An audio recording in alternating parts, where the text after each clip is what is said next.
زمین سوکھی ہوئی ہوگی، بنجر زمینیں ہوں گی، قحط کے مارے لوگ ہوں گے، تو اس کے حکم سے وہ بادلوں کو حکم دے گا، آسمان کو حکم دے گا کہ بارش برساؤ، بارش ہوگی، زمین کو حکم دے گا کہ اناج اگاؤ، اناج اگے گا، جانور جو سوکھے سوکھے ہوں گے، دبلے پتلے، وہ جانور جو دودھ والے جانور لیکن دودھ سوکھ گیا ہوگا، ان کے تھنوں میں دودھ آ جائے گا۔ اب یہ ایسے جو ہے معجزے ہوں گے کہ لوگ اس پر ایمان لائیں گے، کہیں گے کہ تو ہی ہمارا رب ہے۔ اور نمبر 13 اس کا جو کفر کرنے والے ہیں ان کے لیے وہ سخت ترین جو ہے سزائیں جو ہے مقرر کرے گا۔ اور نمبر 14 بنجر زمینوں سے، ویرانوں سے، کھنڈرات سے ان کو حکم دے گا، ان کھنڈرات کو، کہ تمہارے اندر دبے ہوئے دفن کیے ہوئے جو خزانے ہیں، کئی 100 سال پرانے، کئی 1000 سال پرانے، وہ خزانے نکال باہر کر۔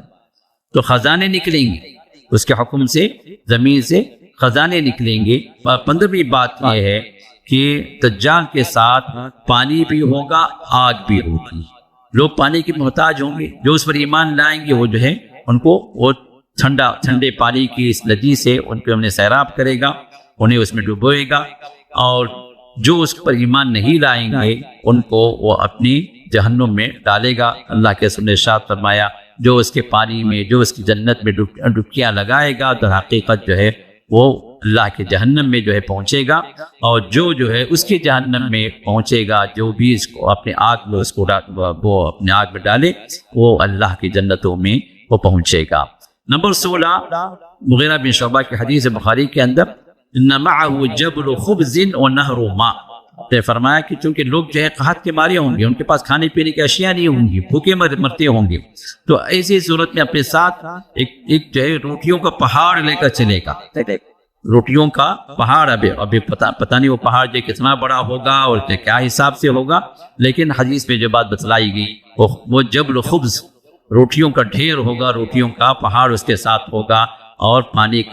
پانی کے نہر اپنے ساتھ لے کے جو ہے وہ گھومے گا۔ جو بھی جو ہے اس پر ایمان لائیں گے، اس کو رب مانیں گے، وہ ان کو سیراب کرے گا، ان کو کھلائے گا۔ 17ویں بات یہ ہے 17 کہ حضرت ابو سعید خدری کی جو روایت ہے بخاری کے اندر، اس میں رسول اللہ صلی اللہ علیہ وسلم ارشاد فرماتے ہیں کہ وہ گھومتے گھامتے مدینے تک پہنچے گا۔ جیسے فاطمہ بنت قیس کی جو حدیث تمیم داری کی جس میں انہوں نے واقعہ بیان کیا، تو وہاں دجال خود بیان کرتا ہے کہ مجھے مکہ اور مدینے میں پہنچنے کی اجازت نہیں ہے۔ تو اب یہاں پر اس حدیث کے اندر یہ بات بیان کی گئی کہ یہ مدینے تک پہنچے گا، اور ایک روایت میں یہ بات بھی ہے وہ احد پر چڑھے گا۔ مدینے سے مراد جو ہے آپ کا مدینہ نہیں ہے، مدینے سے مراد رسول اللہ کے دور کا جو مدینہ ہے، اس وقت جو مدینے کی باؤنڈری تھی وہی مراد ہے۔ تو آپ کا مدینہ تو بہت کچھ آگے بڑھ چکا، اور احد بھی مدینے کے اندر داخل ہے، جبکہ احد رسول اللہ کے دور میں مدینے کے باہر۔ تو حدیث میں بات آتی کہ وہ احد پر چڑھے گا، وہاں سے جو ہے وہ مسجد نبوی کو دیکھے گا، اور جو ہے وہاں اندر پہنچنے کے لیے وہ کوشش کرے گا، لیکن اس کو وہاں سے ہٹا دیا جائے گا، فرشتے اس کو روک دیں گے، وہ اندر داخل نہیں ہو سکے گا۔ تو باہر پڑاؤ کرے گا، باہر پڑاؤ جب کرے گا تو مدینے کے باہر جو ہے ایک آدمی کو وہ کہے گا کہ اگر میں اس آدمی کو مار دوں اور پھر اس کو زندہ کر دوں تو کیا تم لوگ ایمان لے کر آ جاؤ گی؟ تو مدینے کے باہر کے لوگ، وہ لوگ کہیں گے کہ ہاں، اگر جو موت و حیات تمہارے ہاتھ میں ہے، تم مار سکتے ہو، جلا سکتے ہو، تو پھر تم ہی رب ہو، تمہارے پاس رب کی قوتیں ہیں۔ تو پھر اس آدمی کو وہ مار دے گا، اور پھر اس کو وہ زندہ بھی کرے گا، لیکن اس کے بعد پھر سے وہ مارنے کی کوشش کرے گا، تو اللہ تعالیٰ اس سے وہ زندہ کرنے کی جو صلاحیت اللہ نے دے رکھی تھی، اللہ اس کو سلب کر لیں گے، اس کو وہاں سے یہ صلاحیتیں، یہ جو طاقتیں اللہ تعالیٰ ختم کر دیں گے۔ نمبر 18 وہ یہ کہ اب مدینے سے جب اس کا معاملہ ختم ہو گیا، وہاں سے وہاں روک دیا گیا، تو پھر واپس وہ شام کی طرف چلے گا۔ شام کے اندر بھی یہ بات آتی ہے کہ بیت المقدس میں داخل نہیں ہو سکے گا۔ 3 جگہوں پر اگر روایات کو جمع کریں، مکہ، مدینہ اور بیت المقدس، یہ 3 جگہوں پر وہ داخل نہیں ہوگا۔ تو اب اس حدیث میں بات بتائی گئی کہ وہ شام کی طرف چلے گا، اور وہاں عیسیٰ بن مریم علیہ السلام وہاں پر موجود رہیں گے تو اللہ تعالیٰ ان کے ذریعے سے اسے ہلاک کرے گا، اور وہ مقام لد، اور ایک اور روایت میں عقبۃ وفیق نامی ایک جگہ ہے، جو گھاٹی ایک پہاڑی ہے، اور وہ جو ہے لدہ جو یہ لدہ یہ جو ہے مختلف پروننسیشن ہے، تو اس مقام پر جو ہے عیسیٰ علیہ السلام اس کو قتل کریں گے۔ 19ویں بات یہ بتائی گئی کہ جو نکلنے کی جگہ ہے، ایک تو جو ہے یہ بات واضح ہو گئی کہ وہ موجود ہے، اور تمیم داری نے اور ان کے ساتھ میں جو ان کی ٹیم تھی انہوں نے اس کو دیکھا، اور رسول اللہ صلی اللہ علیہ وسلم نے اس کی تصدیق فرمائی، کہا کہ یہ جو کہہ رہے ہیں وہ وہی چیز میں بھی تم سے کہتا رہا، اور یہ جو ہے اب جو دیکھ کر بھی آ گئے، تو اس کا مطلب یہ ہوا کہ دجال موجود ہے، رسول اللہ کے دور میں موجود تھا اور اب بھی موجود ہے، جب تک اللہ تعالیٰ اس کو نکلنے کا حکم نہیں دے دیتے وہ موجود ہے اس دنیا کے اندر، لیکن کہاں موجود ہے کسی کو نہیں پتا، کیونکہ اللہ تعالیٰ نے چھپا کر رکھا ہے جب تک کہ وہ قیامت کے علامات کے اعتبار سے ظاہر نہ ہو جائے، یہ اللہ کا علم ہے۔ اور انسان اتنا ترقی کرنے کے باوجود بھی اتنا کچھ جو ہے وہ زمین و آسمان کی طرف اپنی جو انوینشنز ہیں، جو ایڈوانس ٹیکنالوجی ہے، ان سب کو استعمال کرنے کے باوجود بھی جب تک اللہ تعالیٰ اس کو ظاہر نہیں کرنا چاہیں گے اس وقت تک یہ ظاہر نہیں ہوگا۔ تو رسول اللہ صلی اللہ علیہ وسلم نے بات ارشاد فرمائی۔ 19ویں بات کیا ہے کہ یخرج من ارض بالمشرق، مشرق کی جانب سے وہ نکلے گا، اور اس زمین کا نام بھی آپ نے ذکر کیا، اور وہ ہے یقال لہا خراسان۔ خراسان جو شہر ہے، خراسان جو جگہ ہے، یہ وہاں سے نکلے گا۔ یتبعہ اقوام کأن وجوہہم المجان المطرقہ، فرمایا کہ جو ہے اس کے پیروی کرنے والے، اس کو ماننے والے وہ لوگ ہوں گے جن کے چہرے جو ہے گویا جو ہے ہتھوڑی سے کوٹے ہوئے، اسپاٹ چہرے، بالکل وہ فیس جیسے جو ہے جیسے منگولینس ہیں، چائنیز ہیں، بالکل ایک دم جو ہے ان کے چہرے جو ہے ایسے ہیں جیسا گویا ہتھوڑی سے کوٹ کر جو ہے ان کو اسپاٹ بنا دیا گیا، ویسے چہرے ہوں گے، تو وہ لوگ جو ہے اس کی پیروی کریں گے۔ اور نمبر 20 جو بات بتلائی گئی وہ یہ ہے حدیث کے اندر کہ نکلے گا تو خراسان سے، لیکن اس کی ساتھ جو فوج جو جمے گی، جو مسلمانوں سے لڑیں گی یا مسلمانوں کو فتنے مبتلا کرنے کے لیے جو لوگ آگے بڑھیں گے، وہ ہوں گے اصفہان کے 70,000 یہود۔ مسلم کی حدیث ہے، آپ نے ارشاد فرمایا کہ یتبع الدجال من یہود اصفہان 70,000 علیہم الطیالسہ،